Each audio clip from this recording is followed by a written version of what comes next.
Ngaken nami kula Risa Fadila nomor absen 20.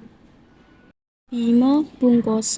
Ana cerita bab Pandu lan Kunti sing duwé anak lanang sing lair bungkus. Mula diarani Bima bungkus. Wiwit lair ing donya, Bima putrane Prabu Pandu sing nomer loro. Sing wujud bungkus diselehake ing alas Krendawahana amarga ora ana senjata kang bisa bedah bungkus iku.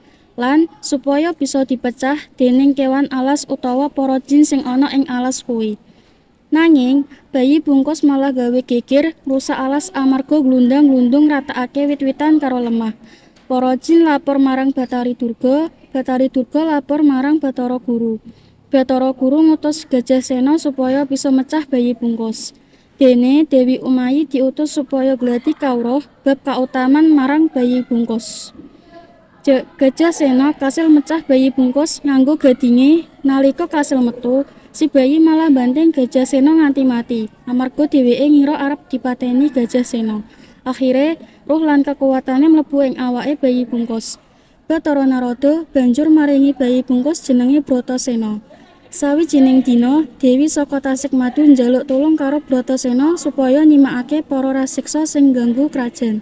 Raseksa kasebut jenenge 1. Kaladahana kekuwatane geni, 2. Kalabantala kekuwatane lemah, 3. Kalamaruta kekuwatane angin, lan 4. Kalaranu kekuwatane banyu. Sakwise bisa ngalahake para raseksa kuwi, kekuwatan 4 raseksa mau mlebu ing awake Bratasena. Iki crita Pandu putra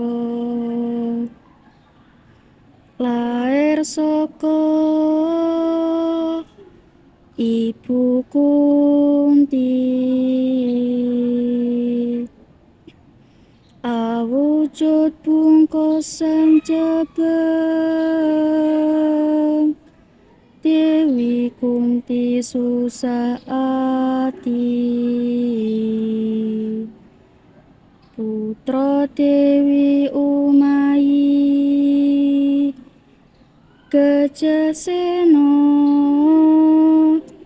mecah bungkus,